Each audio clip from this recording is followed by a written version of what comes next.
Dr. Sylvan Ebigwei bụ foye ihe ndị Igbo na-amasị nke ukwuu. Ọ na-emekwara ndị Igbo ihe ọma. Ọ bụ ofoye so n'isi na Ohaneze Ndigbo. Iyase ya bụ onowu na ọkwanam bụ afọ Igbo na-emeta ndị Igbo mma nke ukwuu maka ihe ọma ọ na-eme na Nigeria nakwa Africa gbaa gburugburu ka Nigeria ji tụọ ya ugo MON. Ọ bụ Dr. Sylvan Ebigwei bụ isi sekpụntị nke hibere otu okwe chess na Nigeria gbaa gburugburu. Ọ bụkwa dibịa bekee n'ihe gbasara eze. Ndị ọrụ aka ya zụpụtagoro n'ihe gbasara dibịa eze karịrị akarị. Asị ka ekwube ya chi ga-eji chi ga-abọ.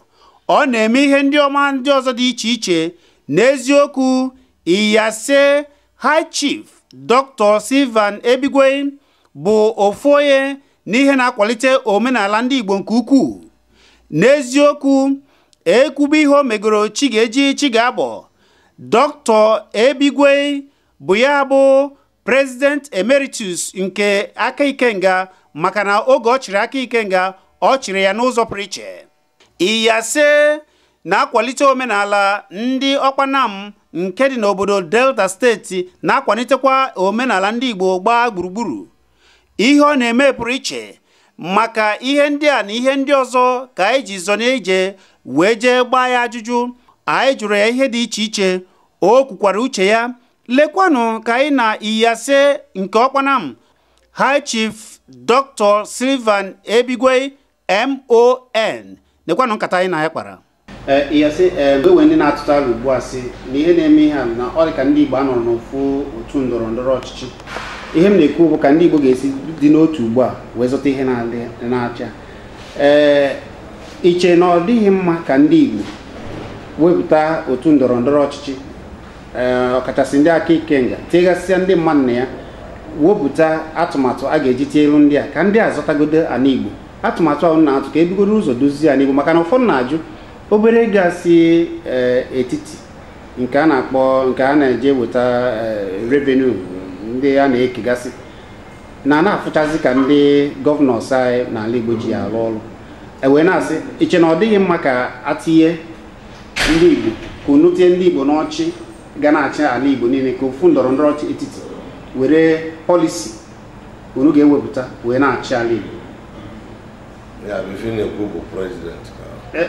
Governors good. If you got my oga bata n'ọkwa tinye ya as president and some of us as vice president and other officers. One of the things I need achieve, we bokota the governor and Igbo ono. Fadi enwebi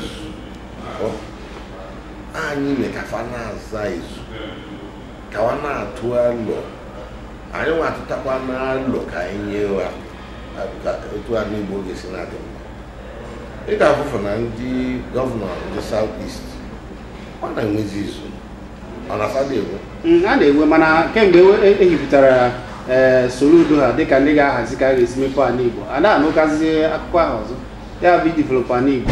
Anyị appoint o nwere Ohaneze nwe Soludo committee with Ọhabọnwa na ndị ọzọ si anyị tinye Pascal Dozier Kawatutalo and map out strategy etu anyị Igbo ga-esi dị mma mana ọrụ a fan of n'ime ya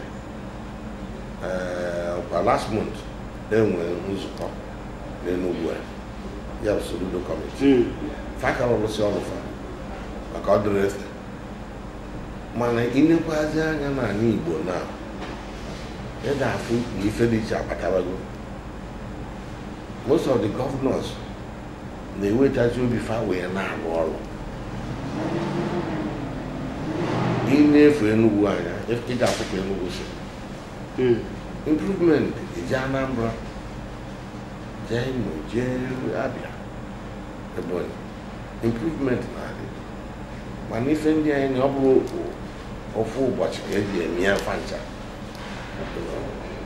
so udo dị ha na ife ọsụsọ adị obodo ga na-aga n'ihu so ife anyị mere ka anyị bụkwata ndị gọvanọ niile ka anyị nwere udo among themselves na-azakọ izu ọnụ wee na-atụta afa na-eme na wabịazikwana na okwu Naijiria ka e were ofu ọnụ wee na-ekwu ọ bụrụ onye akwụ iche onye akwụ iche onye akwụ iche fenwego izu si na Ohaneze ga-abụ apart from the governors na Ohaneze ga-abụ the mouthpiece of Ndigbo and then ụfọdụ ndị gọvanọ na-enyekwazi aka n'ife Ohaneze na-eme mana ife a na-ayọ ọfa kịta bụ na ifele dị anyị n'iru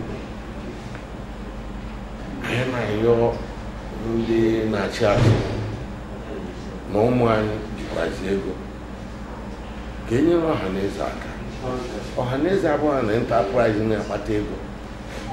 Anyị nwa na-abịa izu anyị nọ izu throughout yesterday anyị atọ n'ụba na-ajụ a na-achụ because anyị bido izu 11 o'clock gbasa around 6 anyị ṅụrụ mmiri anyị aṅụrụ tii anyị atara bread o nwere onye anyị because ka ego a ga-eji kwumekwara ya and the moment si Lagos wee bịa so ife ndị be anyị si na adị agba aka eji anyị anyị na-anwa oke anyị na-emefu restructuring anyị ejighị bata ndị gọvanọ na ndị big entrepreneurs ndị nwe ego na ndị Yoruba enyelu ndị Yoruba aka emebe restructuring. Anyị last Saturday, 2 Saturdays ago, last Saturday na jokwa Bayelsa. The whole of the southern governors are there. Nyekwalu ndị South aka febekwa summit on restructuring. Ndị Benue bata ụbọchị a edogo ọnụ ụbọchị fa ga-eme their own summit.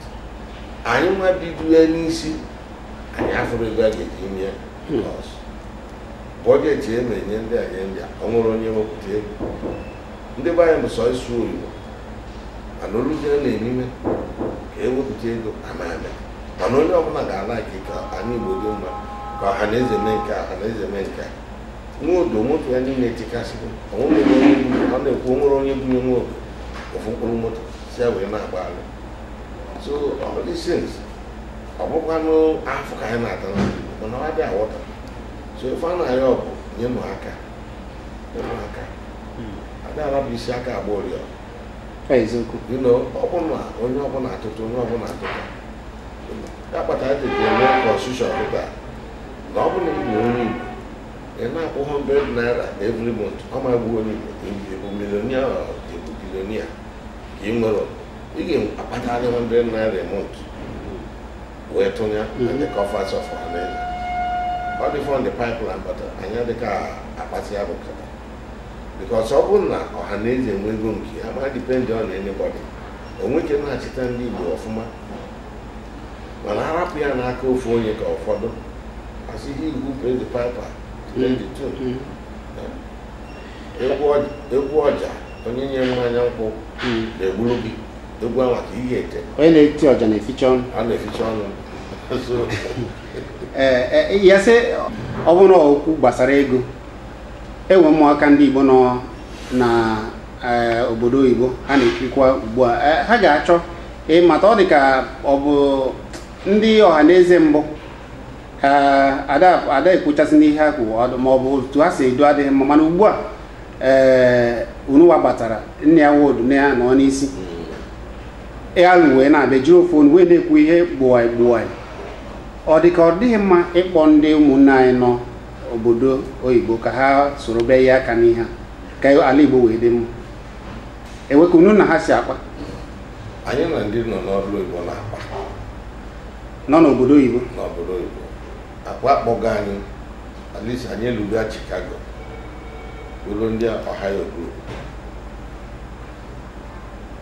ejigokwa Carolina install Ohaneze of America